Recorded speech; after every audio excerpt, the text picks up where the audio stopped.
Today, I'm going to recap a Korean romance movie released in 2018, called On Your Wedding Day. A high school student develops a crush on a new transfer student but is soon separated from her until he gets to meet her again years later. Will destiny do its thing to make them live happily ever after?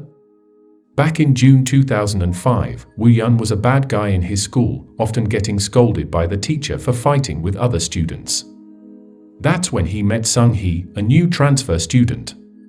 He approached her and said that he was also a transfer student, so he could give her some advice to fit into the new school.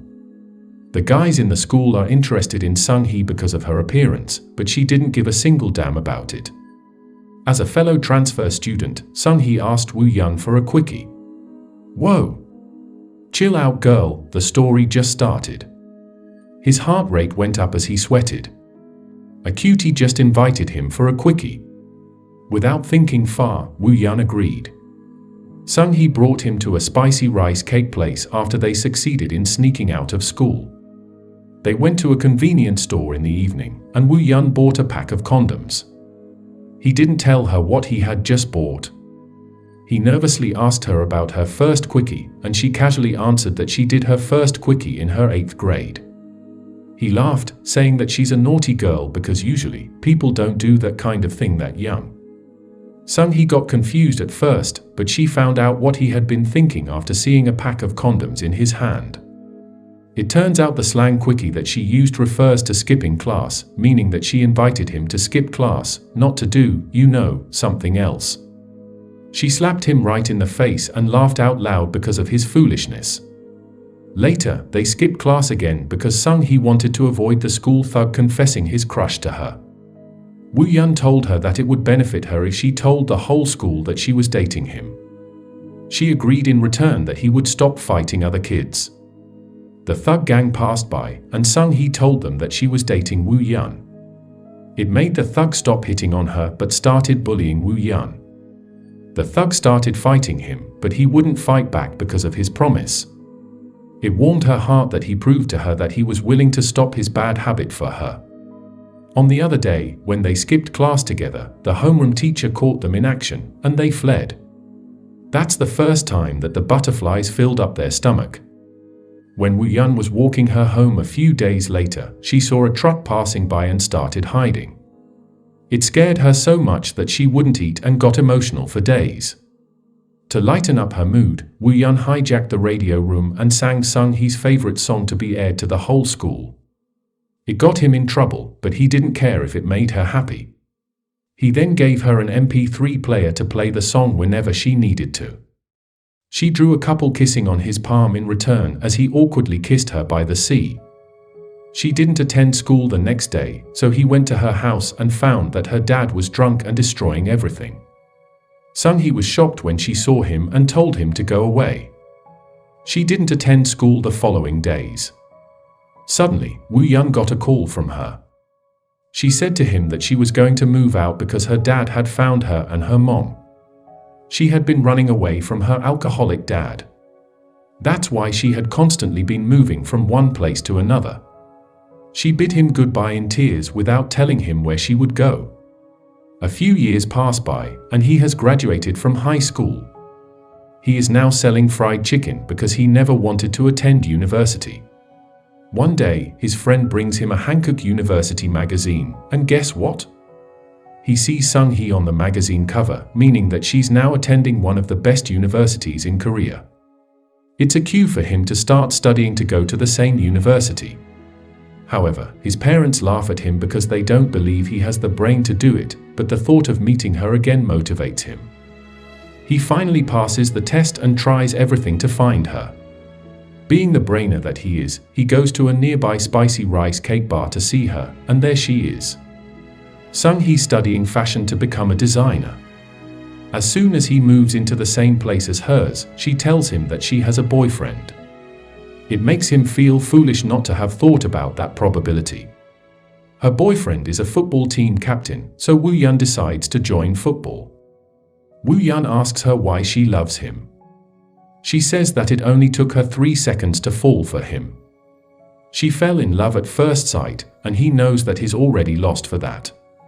Later, he remembers that it's her birthday today, so he buys flowers and plans to give them to her to win her back. Unfortunately, he sees Sung-hee and her boyfriend in a car as he gives her a necklace. Woo-yeon flees after breaking the car's window. At the library, Woo-yeon hears Sung-hee's boyfriend that he promises another girl to bring her to Europe. Apparently, he also promises Sung-hee the same thing if the football team wins a match. Knowing that Woo-yeon hesitates at first to help the team win, but looking at how desperate Sung-hee is to the Europe trip, he succeeds in carrying his team to victory. Before Woo-yeon's military service, Sung-hee breaks up with her boyfriend and sees Woo-yeon off to the military camp. They spend the night together.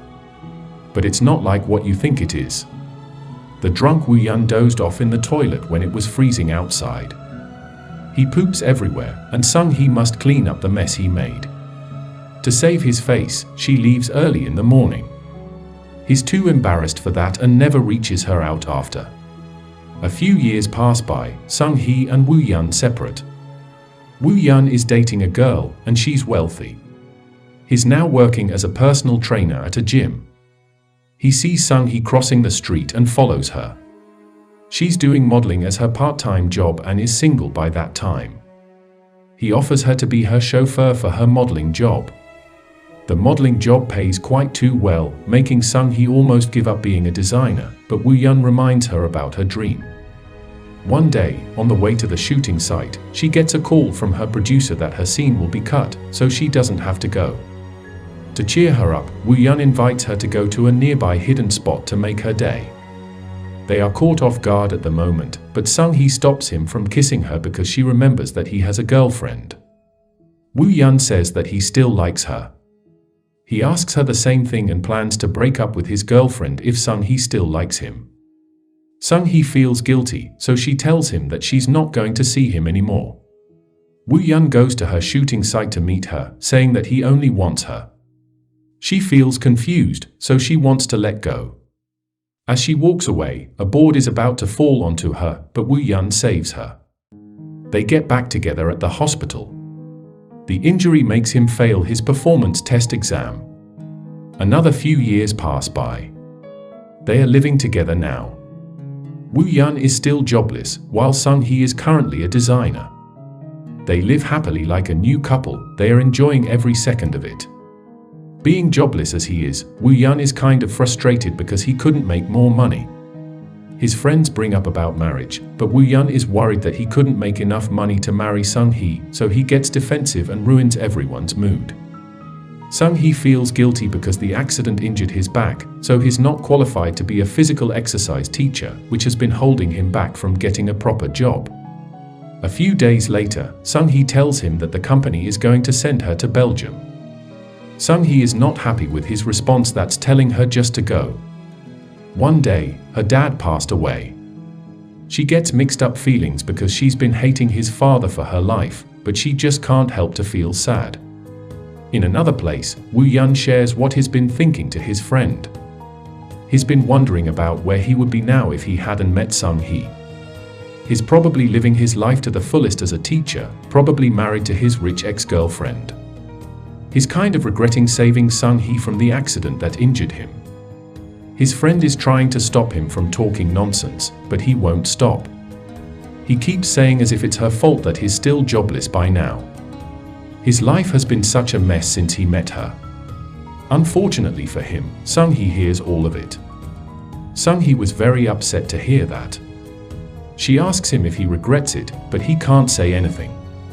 She tells him that getting hurt and going back to her is all his decision, and he can't blame her for any of those. He apologizes, but Sung-hee is way too disappointed by him. She compares him to her dad, who always blames her mom whenever things don't work out.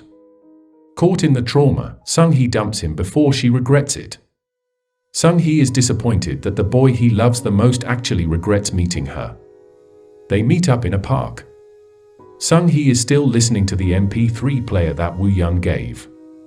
She listens to her favorite song, which would cheer her up whenever her dad messes up, but she says that she doesn't think she would listen to the song because of him.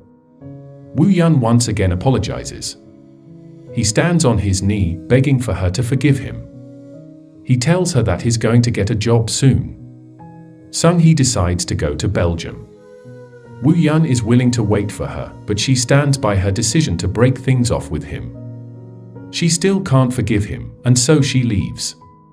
In the present day, Woo-yeon is now working as a PE teacher. In the middle of teaching, the students complain that he's always in a bad mood whenever he teaches, so the students ask him to tell the story about his first love. It amuses the whole class. He tells all the details about Sung-hee. The thought of his first, innocent, young love always lingers in his mind. Suddenly one day, Sung-hee visits him in the school. She just got back from Belgium, bringing a piece of big news for him. Sung-hee is going to marry someone soon. She says that it would be necessary to tell him in person about this. Things get awkward for them. He asks her to send the invitation because he wants to attend the wedding. The day before the wedding, Woo-yeon gets drunk with his friend, feeling upset about everything. He invites his friend to go somewhere isolated, so they go to a fishing park. They are planning to spend the night there so that Woo-yeon won't think about the wedding. The thought of her marrying someone else breaks his heart, and he can't help but cry when he thinks of her. But something changes his mind, and he decides to attend the wedding. In the early morning, he wakes up his friends and asks them to help him. What does he plan? With the help of his friends, they are able to clear Sung-hee's room, leaving her alone. Woo-yeon comes inside as he wants to say something personal before her wedding. Woo-yeon tells her that he regrets having such a thought that hurt her. But he just realized that because of her, he became who he is now. She helped him get rid of his bad habit of fighting in high school, she motivated him to go to university, and now he's enjoying his life as a full-time teacher. He could have just wasted his life. But because she came into his life, he became what he is now. He wishes her happiness, though it heaves his heart to let her go. In return, she's also thanking him for coloring her dull life. It wouldn't be as great without him. He's always been there when she's having a hard time. The story ends when Sung-hee says her vow to marry the guy. Woo-yeon smiles even though it's hard for him, but the only thing that matters is Sung-hee's happiness, so he wouldn't want to ruin it. Love is not just meeting the right people, but also meeting them at the right time. No matter how hard it gets, you should remember the happiness they bring you, and you should be grateful for that before it's all too late. But what would you do if you were in Woo-yeon's position? Let us know what you think in the comment below. Thank you for watching, and as always, see you next time.